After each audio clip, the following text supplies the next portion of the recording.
I said previously that King Lear is one of the most refined examples of the tragic genre that we get from Shakespeare. And it's been one of the key works scholars from every century latch onto. That's interesting to me because it also relies on some pretty outmoded political ideas very heavily. The idea of the king's innate sovereignty that stands behind someone like Kent or Gloucester's unfailing fidelity to Lear, even after he's lost everything, feels weird to us.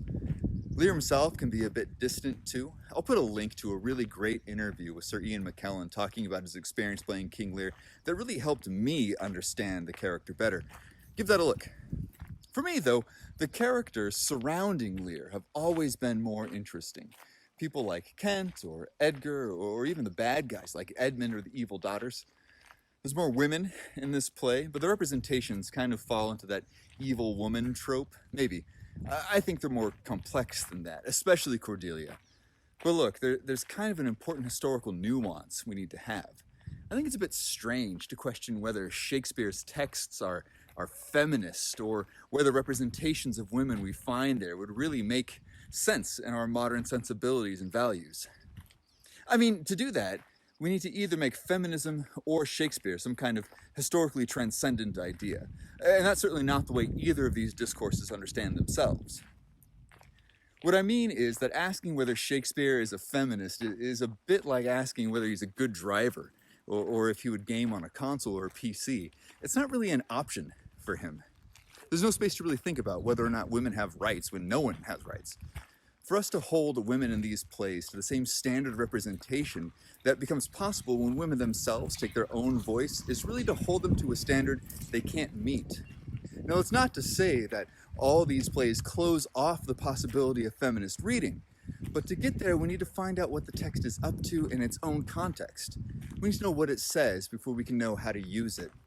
When we see what these texts are doing in their own right, we as literary critics can find all sorts of points that form or inform or transform the ideas that will eventually become feminism and a whole host of other theories. This play is a play for a patriarchal world, but it also works to subvert and deconstruct that world. And what emerges is the possibility for new articulations, new ideas, new ways of being, and new understandings of who and how we are that will make something like feminism possible. But if we start at the end and try to wedge that into the small cracks that emerge in this historical moment, we'll always end up disappointed. No, I tell you, you must be born again. There's no skipping the confinement and the labor pains. The promise is, when we watch the cracks that form in the old world, we'll start to see clearly our own deeply held beliefs and values all the more by seeing how they emerge. But beyond that, the hope is that we'll also start to see the fault lines in our own ideologies. So how does this work in King Lear? First of all, what's the plot? King Lear, getting old, decides to retire. Bad idea. Kings don't get to retire. Remember the great chain of being. You don't just get to quit being on top. But here's the weird thing. Lear still wants to be on top. He keeps talking about authority and duty and all the things everyone owes him. He just doesn't want to do all that king stuff anymore. So he wants all the power and none of the responsibility. Sounds like bad king stuff to me. So anyway, Lear wants to retire, so he divides the kingdom into three. This is bad idea number 2. Never divide the kingdom. This is a kind of metaphor for poor leadership. It's a shorthand that the Jacobin audience would quickly see as a red flag. Remember Henry IV Part 1. Hotspur, Mortimer, and Glendower were all talking about dividing England into 3 parts to split between them. This lets us know that they are the bad guys.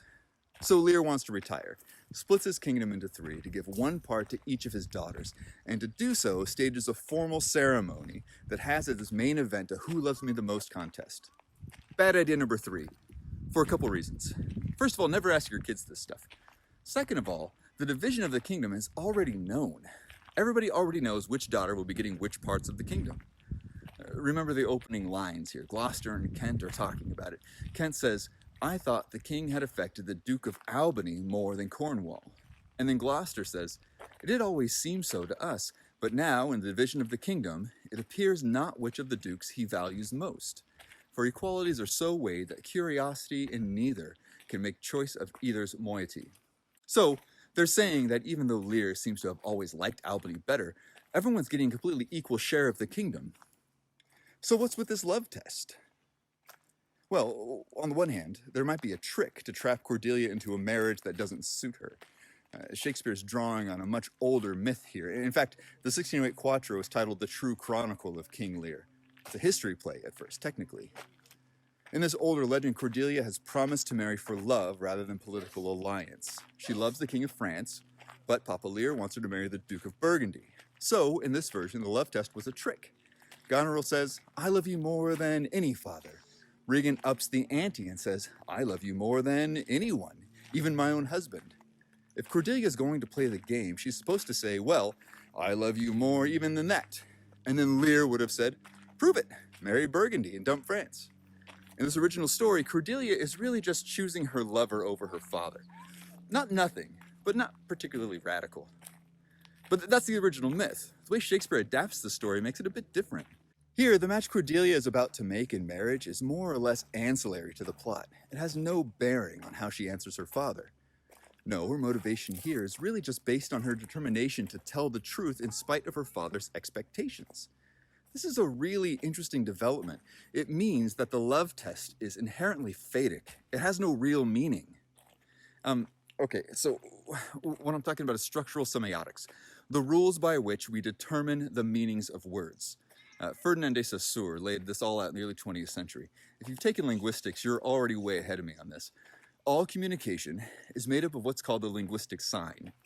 We use a word, a sound we make with our lungs and mouths to refer to things in the world. Objects, ideas, actions, states of being. We have what's called a sound image, or a word, or a signifier, that's meant to designate an object, or referent, or signified. The relationship between the two is called the linguistic sign.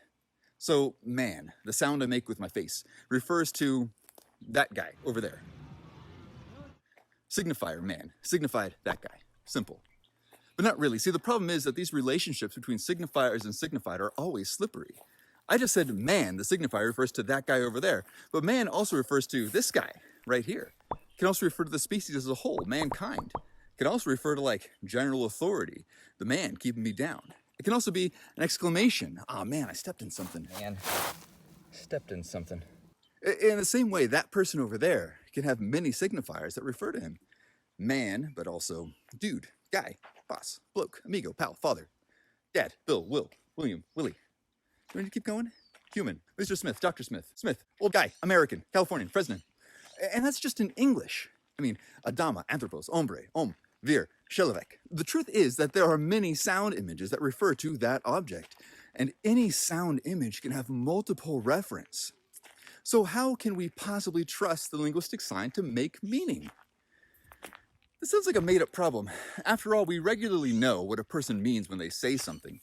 If someone comes up to me and says, "What's up, man?" I'm not going to be all pedantic and start grilling the guy. "What do you mean, man? Do you mean my species, my sex, my gendered performance? Don't you know I have other names too? Why not sir or gent?" I'd get a punch in the mouth and I'd deserve it. So how do we know what we mean when we communicate? Well, for Saussure and other structuralists, the meaning of the linguistic sign is kept in place by its spatial relation to other signs. This is really what distinguishes language from speech. Speech is the mere utterance of a word. Language is a word used in context in order to communicate thought between two minds. The context provides us with the clues we need to give speech its meaning. So if I'm at a baseball game and someone shouts, "Duck," I know to get my noggin out of the way. But if I'm out in the woods and someone shouts, "Duck," well, all that is just to say, context is what makes language meaningful, the situation we are in. Given the situation, we can find words taking on new meanings. The setting dictates how words make sense. One more piece here. Ideally, language should be in some way related to the truth. If we're going to try to communicate thoughts, then it's important we trust the things we're communicating. One really influential definition of truth is that it is a statement that corresponds to reality.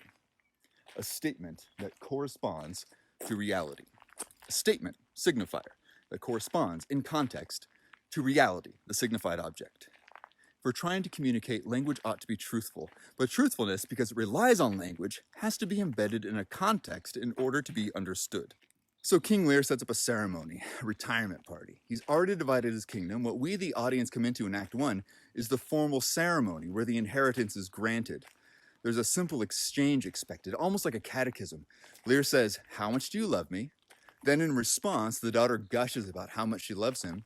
Then he says, "Here's your inheritance." Language in this scene is merely transactional. In this setting, there is no truth function of the language used. The words, "love you, daddy," have given the situation been transformed to mean, "give me something." I love you too, Daddy. Money, please! My money. But here's where Cordelia breaks the expectation. She's not going to play this game. Why?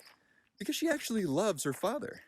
But how can she say, "I love my father," when, given the situation she's in, these words have come to mean something completely different?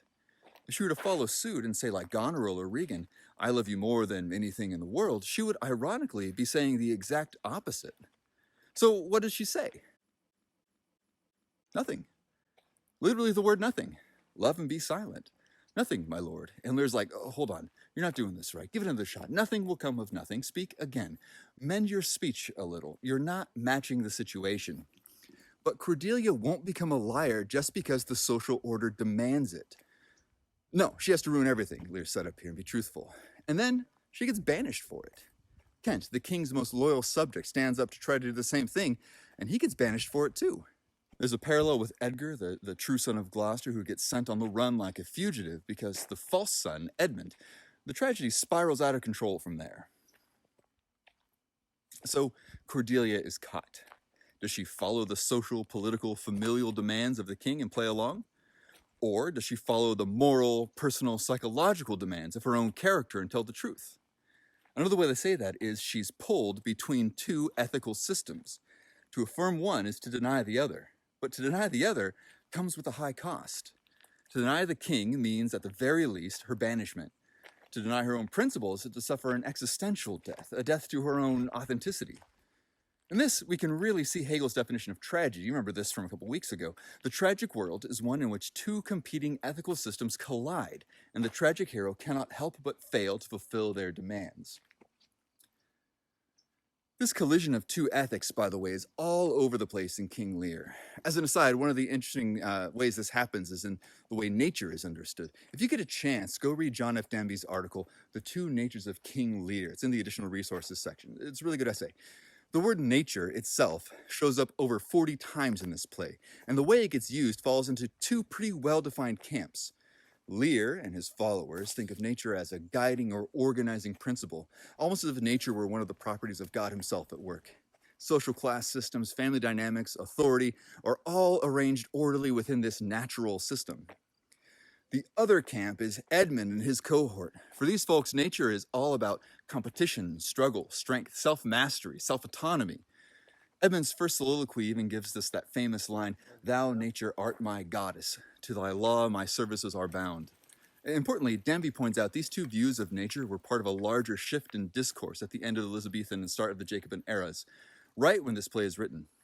In this historical moment, ideas about nature are transitioning away from the medieval systems with its great chain of being and the sacred divine enchantment of the natural world, and we're beginning to think about nature in what will become more scientific terms, from mother nature to force of nature. Lear howling at the storm is a key scene. Is this nature mirroring the madness of the king's mind? Or is this nature blindly lashing out with sound and fury, signifying nothing?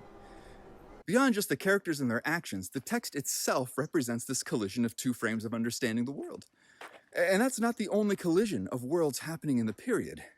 Elizabeth has died. Her cousin James is now king. The Puritans are getting more stubborn and the Jesuits are getting more violent. More people are living in cities, less people are living out in the rural areas. More people are earning their own keep, but wealth inequality is rampant. The times they are changing. But the play isn't just telling us what we already know. It's really trying to get us to feel the tension and see the consequences of these shifts. And in my opinion, does that most powerfully with the opening scene with Cordelia. What we're given at the beginning of this play is a situation in which truth is banished. It cannot make its place in the linguistic context established by Lear's ceremony and the abdication of the throne. From this point, untruth, lies, madness, irony, disguise is the guiding force of the play.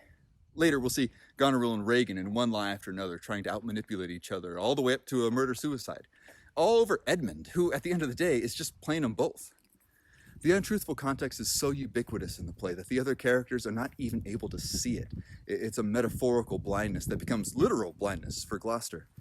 And when he finally learns to see the truth, his old heart just gives out. Edgar tells him and he just up and dies right there on the spot. In all, the dramatic question the play pursues is, how does one live in a world where truth has become impossible? Truth is not welcome in Lear's court, and the power that now defines the country is one built on untruth, rooted in the lies of that first scene. What are we to do when truth becomes impossible? Does one like Cordelia come back into the country with an army to conquer, to root out untruth by sheer force? Do we, like Kent, take on untruth like an ironic disguise, to play untruth against itself and subvert it, so that maybe something like the old truth can appear, even if it remains silent and impotent and mad? Or maybe, like the fool, I can continue to speak truth to power from the margins until that dude's forced out entirely, he's hanged off stage, or even his death is made silent.